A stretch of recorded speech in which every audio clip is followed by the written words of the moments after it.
발제를 맡은 김민정입니다. 반갑습니다. 제가 사실 이렇게 학술대회에서 특히 이렇게 드라마계처럼 큰 학술대회에서 발제하는 게 처음이어가지고 너무 떨리는데요. 같은 또 앞에 선생님들께 너무 또 열띤 토론해주고 하셔가지고 더 떨리네요. 하지만 그냥 소박하게 저의 발표를 하겠습니다. 목차는 이렇게 서론 결론까지 합쳐가지고 5가지로 나눠봤습니다. 목차를 따라서 얘기를 해보는 거예요. 서론 OTT 시대에 확장되는 드라마.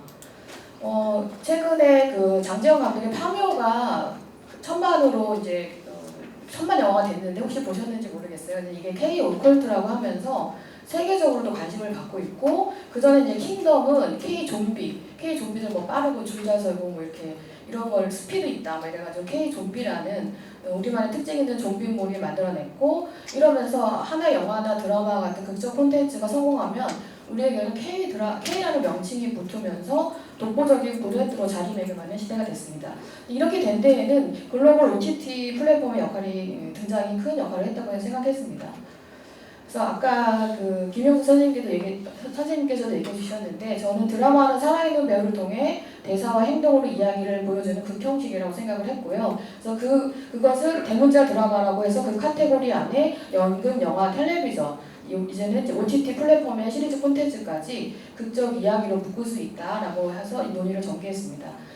드라마 형식의 극적 이야기 시초는 연극이었고요. 이것이 이제 영상에 나오면서 영상으로 더 파급력이 옮겨가는 듯 했지만 텔레비전 드라마가 나오고, 이제 또 이제 OTT가 나오면서 19세기 영상의 등장만큼 그 OTT가 굉장히 드라마판에 크게 변화시켰다라고 보았습니다. 그래서 이제 매체에 따른 그러니까 이렇게 매체 과학이 발달하면서 저는 플랫폼은 굉장히 앞으로도 계속 늘어날 거라고 생각을 합니다. 하지만 이제 그 아무리 매체가 다양해지더라 하더라도 그 안에 담고 있는 내용물은 우리의 이야기, 드라마, 서사 변하지 않는다고 생각해서요. 이렇게 생각을 하는데, 이제 그럼에도 불구하고 아무래도 매체에 영향을 받게 되겠죠. 그래서 제가 주목한 것은 IP 비즈니스와 OTT 플랫폼의 영향이었고요. 그래서 제가 얘기하고 싶은 거는 연극에서 시작된 극적 이야기 드라마가 새로운 매체와 환경의 변화에 따라 어떻게 변화하고 수용되고 있는지 IP 비즈니스와 OTT 플랫폼 시대의 드라마 콘텐츠 스토리텔링을 통해 살펴보고자 했고요. 근데 이게 제가 이제 원래는 2개 정도의 논문으로 나눠볼까 했는데 이게 이렇게 하다 보니까 맞물려서 해서 내용이 조금 애매하게 됐습니다. 그래서 또 합쳐서 넷플릭스 오리지널 시리즈 마스크걸 사례를 통해 더 심화하여 들여다보고자 하였습니다. 자, 2번째 이제 스토리셀링의 시대에 문학에서 소비되는 서사로. 이제 문화 콘텐츠 시대가 2000년도에 이제 도래하면서 저 같은 경우도 석사를 연극학과에서 했는데 지도 교수님의 권유로 박사를 문화 콘텐츠 학과로 갔고요. 그때 박사학위 논문은 윤석재 선생님께서 심사해 주셨는데 이건 좀 이상한 TMI인데요. 하여튼 그래가지고 그래서 제가 이제 하여튼 스토리텔링이라는 용어가 많이 나온 게 이제 문화 콘텐츠 시대가 도래하면서 더 많이 나왔다고 생각을 했고요. 그러면서 피로사이러스 한병철 씨가 2023년도에 서사의 위기라는 책을 내면서 스토리텔링 사회의 서사의 위기를 얘기하면서 그 스토리텔링이 스토리셀링으로 존재하면서 스토리 중독의 시대가 오히려 서사의 위기를 가져왔다고 말을 하였습니다. 근데 제가 이것을 뭐 100% 다 수용해서 한 건 아니고 제가 재미있게 봤던 거는 스토리셀링이라는 용어가 굉장히 문화 콘텐츠 시대의 스토리텔링하고 되게 잘 맞는다고 생각을 했고, 스토리셀링의 세상에서는 스토리도 소비로 환원되기 때문에 스토리텔링은 다양한 삶의 형식을 그려내지 못하고 우리로 하여금 다른 이야기, 다른 삶의 형식, 다른 지각과 현실에 눈먼다고 한병철 씨는 이제 비난하였습니다. 이건 저도 이런 면에서 어떤 면에서는 동의를 합니다. 근데 여기서 제가 주목하고 싶었던 것은 스토리 중독입니다. 그러니까 중독이 되면 오히려 스토리텔링이 더 뭐 이렇게 되는데, 여기서 자본주의에서 뭔가 소비되는 형식이기 때문에 대중들은 습관적으로 스토리를 찾고 그러다 보니까 찾고 버리고 그러다 보니까 사유보다는 감정적으로 몰입할 수 있는 재미난 이야기에 대한 욕구가 커져간다고 보았고요. 그리고 이제 디지털 시대가 도래하고 이제 웹미디어가 발달하면서 이제 채널이 다양해지고 이러다 보니까 점점 재미있는 이야기의 갈망은 더 강해졌다고 봤습니다. 그래서 제가 봤을 때는 한병철 씨가 말하는 서사의 위기는 문학성을 중요시하던 기존의 서사의 개념에서 재미와 몰입을 중요시하는 소비되는 서사의 개념으로 전환됐다고 보았습니다. 그래서 이제 IP 비즈니스 시대가 도래했고요. 이제 이 스토리텔링 시대에는 하나의 원천 소스를 가지고 다양한 매체로 변환되는 콘텐츠 사업이 되게 중요해졌는데요. 이것도 이제 유행이 있었어요. 흐름이 있습니다. 그래서 2000년대에 이제 문화 콘텐츠 바람이 막 불었을 때는 되게 많이 들으셨을 거예요. 원소스 멀티유즈, OSMU가 굉장히 유행이었고요. 2010년도에는 트랜스미디어 스토리텔링 개념이 왔고 2020년도에는 이제 IP 개념이 중요해지면서 이 개념들이 조금씩 변화하고 있습니다. 이렇게 큰 흐름 속에서 보면 좀 더 세부적으로 살펴보겠습니다. 2000년대 OSM 시대 원작에 대한 존경이 있었죠. 이때는 원소스 멀티 하나의 이미 검증이 끝난 인기 있는 그래서 어느 정도 작품성, 대중성 이런 그 검증이 끝난 원천 소스를 다양한 매체로 전환하고자 했기 때문에 원작에 대한 존중이 있었습니다. 그래서 원작이 갖고 있는 문학성이나 작품성 이런 것들을 굉장히 잘 변형했을 때 우수한 OSM 사례를 보았고요. 이때 우리 연극에서 원천 소스가 됐던 게 날 보러 와요를 이제 살인의 추억으로 각색했고 또 연극 1을 왕의 남자 그다음에 동명인, 웰컴 투 동막골 등이 이게 다 이제 각색을 하면서 천만 영화로 되고 이러면서 연극의 그 서사의 희곡이 굉장히 관심을 갖게 됐던 그런 훌륭한 케이스를 됐고 저도 이것으로 좀 관심을 갖고 논문을 썼던 것 같습니다. 그래서 이렇게 이때는 OSM에는 일단 성공한 원작을 확보하는 게 중요했고 원작을 되게 존경해서 원작을 잘못 받고 이러면 되게 또 사람들이 화내고 이런 시대였고요. 그래서 다 스토리를 굉장히 유지하는 게 중요했습니다. 2010년대에는 트랜스미디어 스토리텔링의 시대가 왔는데요. 제가 다른 학교 이제 수업을 하다 보면 아직도 트랜스미디어 스토리텔링 수업이 있어요. 그러니까 근데 이거는 2006년도에 헨리 젠킨스가 컨버전스 컬처라는 그 책에서 얘기한 것으로 하나의 이야기를 체계적으로 나눠서 여러 가지 미디어에서 구현하는 방식입니다. 쉽게 퍼즐에 비유되고요. 이 퍼즐이 다 맞춰졌을 때 또 하나의 커다란 세계관을 창조하는 그리고 어떻게 보면 OSM에 비해서 좀 더 수평적으로 존재하는 이야기라고 볼 수 있습니다. 대표적인 케이스가 이제 마블 시네마틱 유니버스인데요. 제가 학생들한테 강의를 하다 보면 막 졸다가도 내가 마블 얘기만 나오면 애들이 학생들이 번쩍이면서 철렁철렁하고 자기 마블 빠라고 막 되게 신나게 반응하는 걸 볼 수 있는데요. 아시다시피 스파이더맨 같은 것들이 본편도 있고 속편도 있고 프리퀄도 있고 스피노프도 있고 이래가지고 다양한 얘기가 확장되면서 이게 또 하나로 했을 때 전체 세계관을 창조하는 특히 이런 관객들은 굉장히 능동적이어서 스토리텔링 과정에 굉장히 적극적으로 기여하고 대중과 팬덤 문화를 이끌어냅니다. 그래서 퍼즐, 특히 마블도 있고 우리나라의 방탄소년단 BTS가 음악적 세계관이 잘 형성돼가지고 그거에 대해서 이제 롤모델로 벤치마킹해서 뒤에 나오는 후속 그룹들도 그걸 많이 따라하고 있습니다. 그래서 이 트랜스미디어 스토리텔링을 한국판 유니버스를 꿈꾸면서 Y랩에서 이제 슈퍼 스트링 프로젝트를 시도하고 있는데요. 아직 성공하지는 아직 미지수고 아직 갈 길이 멀어 보입니다. 그리고 이제 무빙 같은 경우는 20부작의 스토리 안에 굉장히 다양한 캐릭터와 서사를 시도하고 있지만 그렇다고 트랜스미디어 스토리까지 가기에는 가야 할 길이 멀고요. 킹덤도 킹덤 아신전 같은 거를 하면서 프리퀄 에피소드를 만들어냈지만 반응이 좋다고 그렇게 보기는 쉽지 않아서 이 트랜스미디어 스토리텔링은 굉장히 멋있고 아름답지만 실질적인 성공보다는 이론적인 전략에 더 앞서는 원천소스 활용법이라고 보았습니다. 그리고 이제 2020년대 오면서 IP 비즈니스 시대가 되면서 웹미디어가 부상합니다. 물론 그전에도 웹미디어는 부상하고 있었지만요. 2020년대에 이제 IP, 지적재산권, 지식재산권 이러면서 무형의 재산 개념으로 지식재산권 기반의 콘텐츠 비즈니스입니다. 그래서 이 원작과 원소스가 그전만 해도 문학이나 이런 소설이나 희곡이 있었다면 이제는 웹미디어를 기반으로 한 웹툰, 웹소설로 빠르게 넘어갑니다. 그래서 특히 웹미디어의 특성은 접근성이 용이하고 소비자와의 직접적인 소통을 통해서 굉장히 엄청난 양의 스토리를 쏟아내고 있고요. 그래서 제가 봤을 때 이 원천 소스 분야에서는 생태계를 파괴하는 황소개구리가 아니냐, 저는 그렇게 생각을 했습니다. 특히 이런 IP 확보가 중요해진 거는 그 오징어 게임, 그 IP 확보를 하지 못해가지고 그 부가가치가 다 넷플릭스로 넘어가면서 더욱 더 창작자와 제작자들이 중요성을 인식하게 되었습니다. 그래서 원작 IP를 발굴해서 일단 원작 IP부터 확보한 다음에 스트리밍 가능한 콘텐츠를 확장해 나가는 게 IP 비즈니스 시대라고 보았습니다. 자, 그래서 OTT 시대의 시리즈 콘텐츠 스토리텔링의 변화, 이러한 전체적인 그 외부적인 환경 속에서 실질적으로 담고 있는 콘텐츠 내용물은 어떻게 변하고 있는지 제가 조금 대략적으로라도 좀 분류해보고자 노력을 하였습니다. 그래서 일단 드라마는 현실에 반영하고 트렌드에 민감하고, 그래서 동시대 사람들의 욕망과 관심이 어디에 있는지 파악하고 적극적으로 텍스트에 반영해서 그 동시대 사람들이 좋아하고 열광할 수 있는 캐릭터와 사건을 만들어낸다고 봅니다. 그래서 그렇기 때문에 시대의 변화와 매체 환경에 굉장히 민감한 장르라고 볼 수 있습니다. 그래서 첫 번째는 이제 아까 말했듯이 IP 확보와 웹미디어 강세에 따른 스토리텔링의 변화인데요.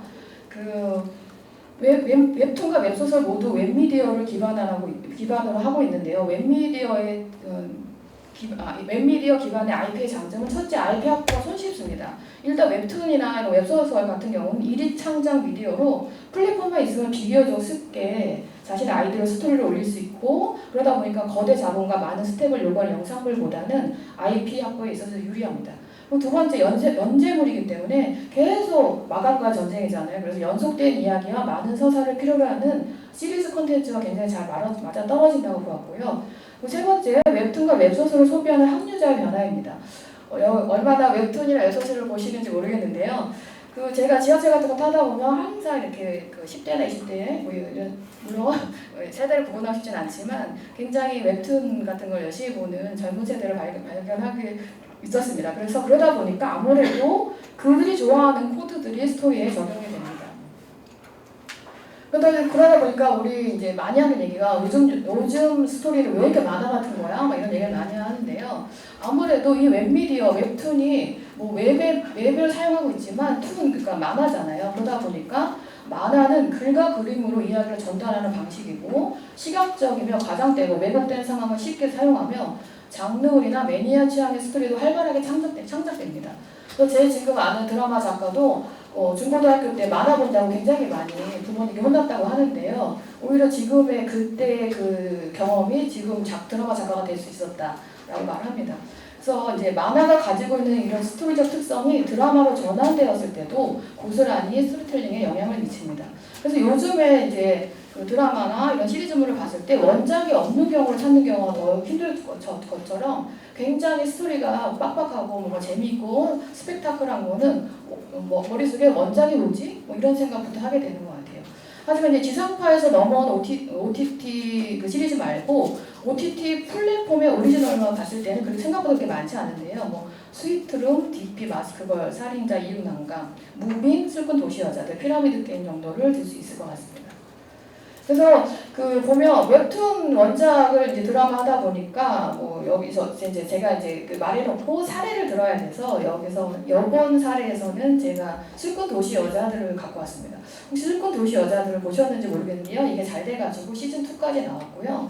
이거는 원래 원작은 4컷짜리 그냥 여자 3명이 모여서 그냥 제철 안주에 술 먹는 그런 컨셉이었는데, 이거를 이제 예능 작가인 드라마 작가가 만나서 30대 여자의 일과 사랑, 우정을 기승 전술을 풀어내는 로맨틱 코미디물, 시츄에이션 형식의 코미디를 되게 강화시켰습니다.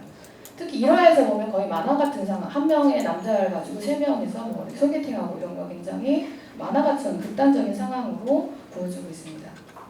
두 번째는 연속된 이야기와 시즌제, 플롯의 법칙과 엔딩의 법칙 변화인데요.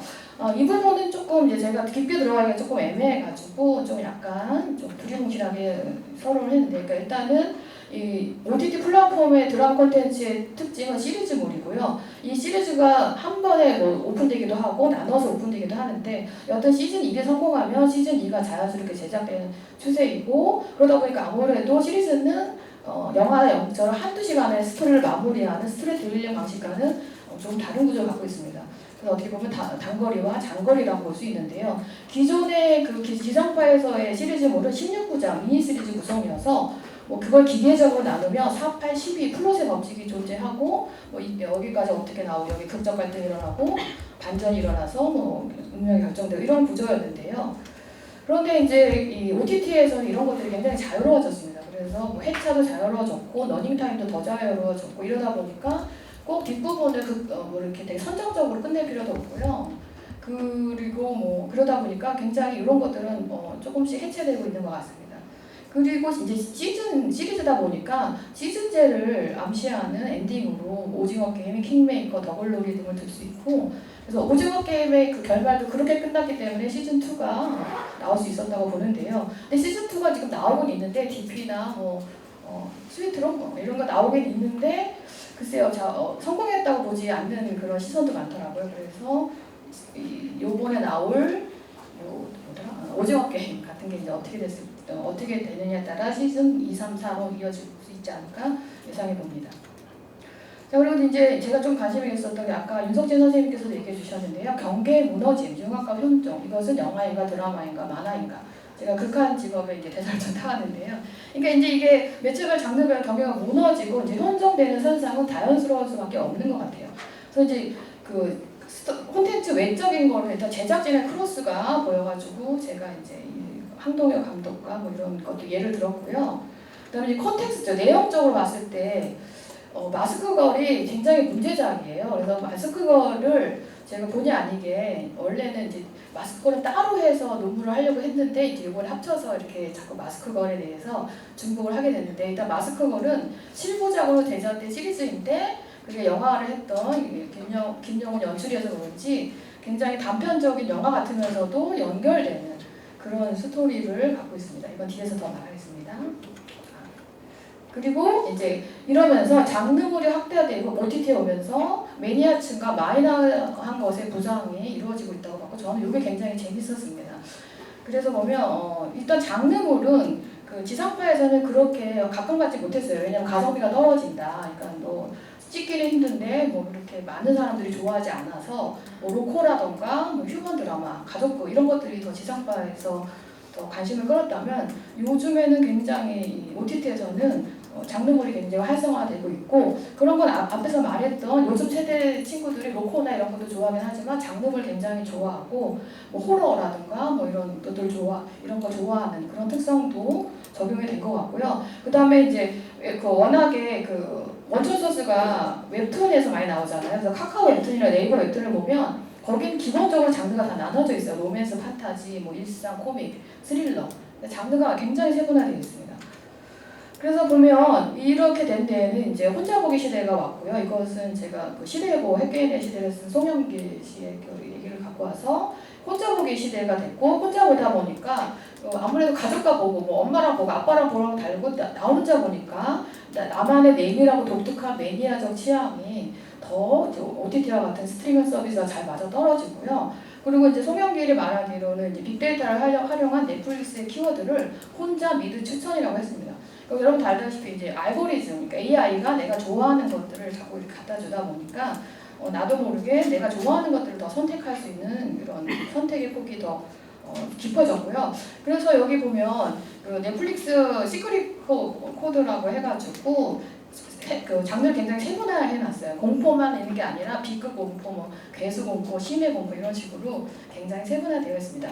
이와 같이 장르물의 확대, 혼자 보기, 알고리즘의 추천 등은 콘텐츠의 개인화를 부추기고 OTT 장르는 기존 지상파의 장르보다 더 세분화되고 매니아적인 장르로 나뉘어집니다.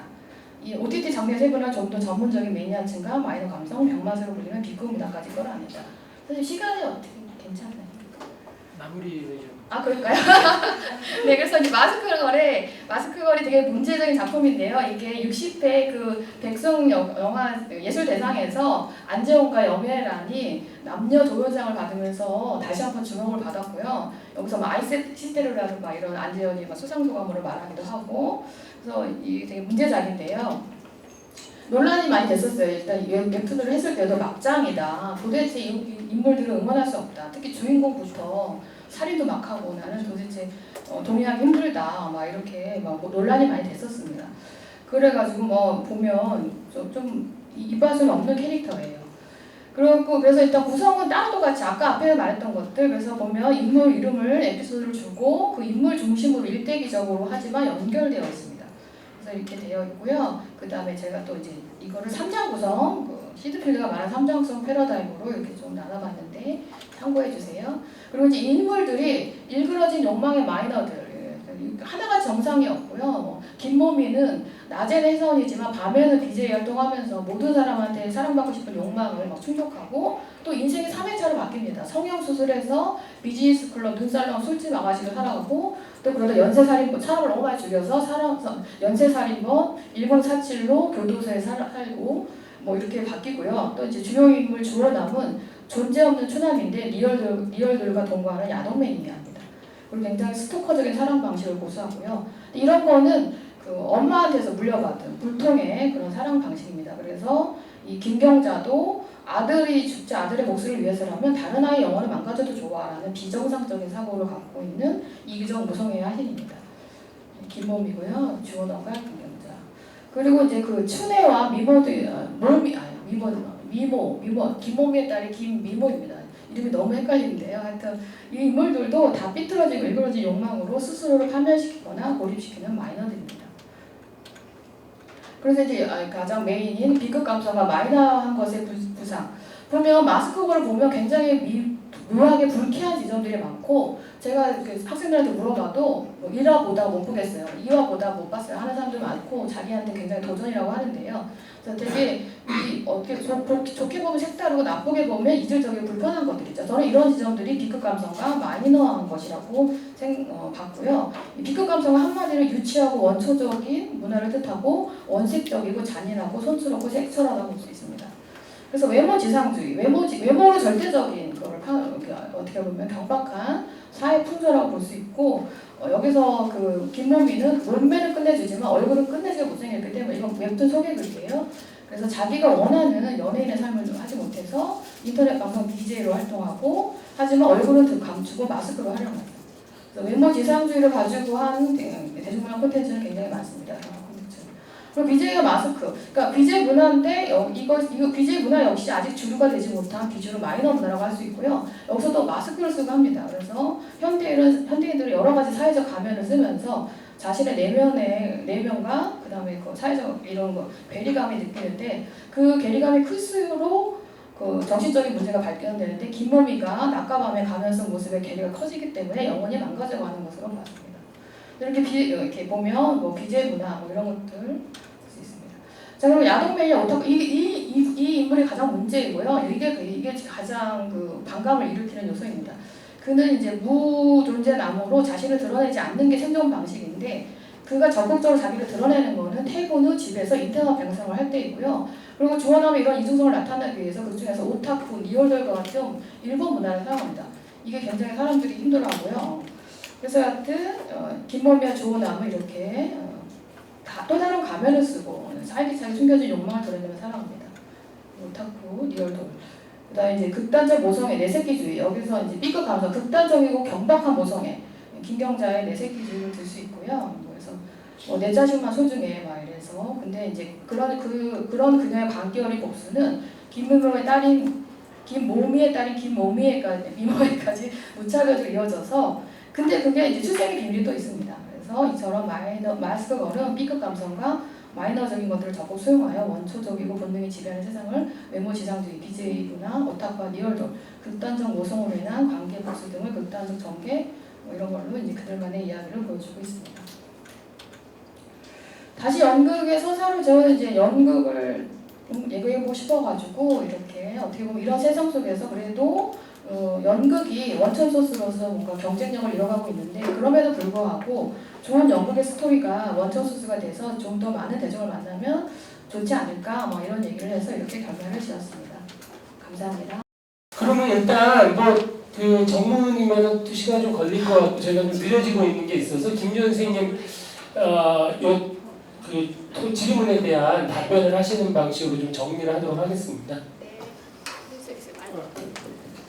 그래서 선생님 얼굴을 못 봐가지고 좀 그렇지만 제가 보면 주로 글에 대해서 저의 글 구성에 대해서 많이 얘기를 해주셨어요. 특히 이제 첫 번째가 그 결말 OTT 시대에 관한 콘텐츠 특징을 정리하고 있는데 왜 마지막 결론이 연극의 서사가 좀 더 많은 대중과 소통하는 날이 오길 기대보다를 끝냈는지 궁금하다고 하셨었는데 저는 약간 이제 드라마의 근간이 연극이라고 봤고 아까도 얘기했듯이 연극이 좀 더 이제 좋은 원천 소스가 돼서 다른 좀 더 다양한 더 많은 대중과 만났으면 하는 소망에서 내가 그렇게 약간 낭만적으로 끝낸 것 같습니다.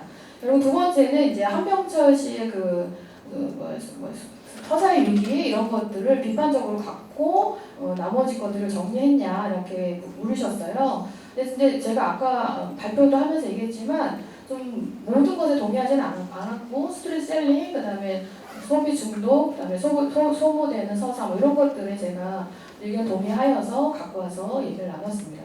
그리고 마스크걸에 대해서 비판적인 시각을 했냐 했을 때는 저도 굉장히 불편하고 뭐 이런 있었지만 일단 그래도 저는 흐름을 읽는데 그러니까 B급 감성과 마이너적인 것들 이런 것들에 좀 더 집중해서 봤던 것 같습니다. 그리고 세 번째 선생님 보여주세요. 박사님. 일단 답변을 네, 마저 세 주시면 번째는요, 이제 그 마스크걸을 가지고 제가 3334 근데 이거 아까 제가 말씀했듯이 그 두 개 소놈으로 이제 작성을 해볼까 하다가 나온 이제 마스크걸이 그만큼 문제적인 작품이다라는 생각으로 좀 제가 많이 했는데 겹친 거 맞아가지고 제가 빼던가 대체하던가 내용을 바꿔야 된다고 생각을 했고요. 그 다음에 이제 특히 텍스트적으로 주목할 게 넷플릭스 오리지널 마스크걸을 했던 이유는 앞에 이제 컨텍스트적인 걸 얘기했기 때문에 이제 텍스트적으로 마스크걸을 얘기해야 되지 않을까? 라고 해서 그런 문제가 섰던 것 같습니다. 그리고 네 번째 이제 제가 이거는 너무 부끄러운데요. 오타와 기본이 많다 그래서 제가 태국어 너무 부족했습니다. 그래가지고 바로 수정했습니다. 예, 그 김윤정 선생님 발표 답변을 간단하게 요약드리면은 강사 선생님 이 연극 서사로 귀결을 돼야 된다는 건 약간 낭만적인 이제 결론이었다라고 이제 제고를 하겠다라는 말씀이셨고요. 그리고 이 한병철의 그 서사의 위기를 가지고 온 부분에 대해서는 전적으로 다 동의하는 것은 아니다라는 얘기와 함께 세 번째 답변부터 들으셨던 것 같아서 이렇게 정리를 해드리고 혹시 추가로 또 좀 궁금하시거나 죄송해요. 제가 1층에 있었어가지고 예. 죄송합니다. 일단 선생님 꼼꼼하게 제가 지적을 얘기해 주셔서 감사합니다. 아닙니다. 혹시 더 이제 좀요 질의문에 담지 못했다고 하더라도 더 궁금하신 내용이거나 네네. 이거는 그냥 제가 정말로 생각만 하고 있었던 건데, 그러니까 두 개로 좀 있었던 느낌이 들어가지고, 그러니까 그래서 제가 이제 아까 여기 초본에 쓴 것처럼 그 변화를 너무 잘 정리해 주신 부분이 전 개인적으로 되게 저도 최근에 또 토론했던 게 오징어 게임 OTT 관련된 논문으로도 토론도 했었거든요. 그래서 그런 관련된 것들 계속 이슈가 있는데 현재 시점에서 한번 정리가 되게 필요하다라는 생각이 들었었는데 그게 너무 잘 정리가 되어서 되게 좋았는데 근데 그게 마스크걸 전에도 대표 사례들을 많이 언급해 주시잖아요. 그래서 약간 마스크걸 자체가 그 사례 안에 하나로 되게 잘 녹여질 걸로 이제 예상하면서 읽다가 그게 이제 확장이 됐는데 그러면서 아까 말씀드린 겹치는 부분도 조금 생겼고 또 그 부분에 있어서 그냥 마스크걸 단독의 어떤 그 논문을 하나 보는 느낌이어가지고 구성 자체에서 조금 이렇게 놀라면서 본 부분이 있었거든요. 그래서 그 부분은 좀 직접 만나서 여쭤보고 싶었었는데, 네네. 너무 정확히 보시네요. 예, 지금 사례 연구로 마스크걸을 가지고 오면서 두 개의 논문이 이제 겹쳐진 것 같다라고 하는 그런 궁금증이었고 거기에 대해서 발표자께서도 충분히 동의를 하시면서 아마 이 발표문을 완성해 나가는 과정에서는 얘네들이 결별을 하지 않을까, 두 편이 나오지 않을까라고 생각을 합니다. 혹시 발표를 들으면서 같은 방식으로 좀 종합 토론이 있긴 합니다만은 김종현 선생님 발표에 대해서 다른 생각이나 혹은 질문이 있는 분들. 제가 잘 모르지만 네. 질문하고 싶은 게 이제 B급 문화 혹은 하위 문화라고 불리는 것들이 이 시대에서 되게 이제 이게 웹툰이나 웹소설 같은 경우에는 플랫폼을 통해서 그냥 배포가 되기 때문에 큰 부담이 없이 되지만 예를 들면 OTT나 이런 것들 제작비라든가 이런 것들 생각해봤을 때 B급의 어떤 문화 혹은 마이너한 주인공이 됐을 때에 이 제작자 아까 뭐 스토리셀링의 얘기도 했으니까 제작자들이 갖는 부담이랄지 뭐 이런 것들은 없는지. 그러니까 마스크 거래 사실은 되게 위험할 수 있는 작품이었거든요. 그 작품이 승리에 성공하기 어렵지 않았을까라고 생각을 했던 부분이 있는데 두 분께 다 질문 드립니다.